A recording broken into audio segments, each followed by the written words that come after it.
This is the presentation, U.S. Regions and Landforms. These are the 5 major regions of the United States. Here they are with their labels.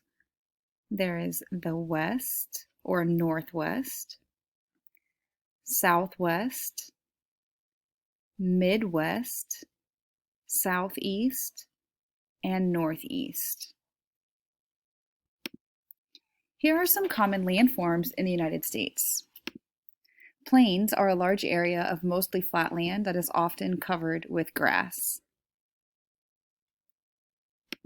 Here's another photograph of plains.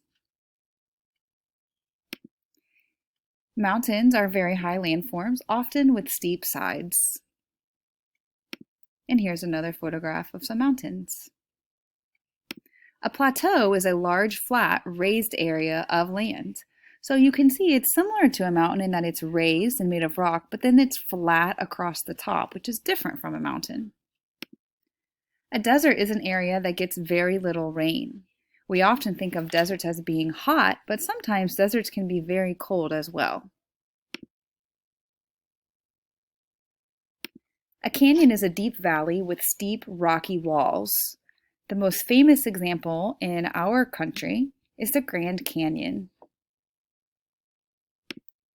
Let's see what you can remember.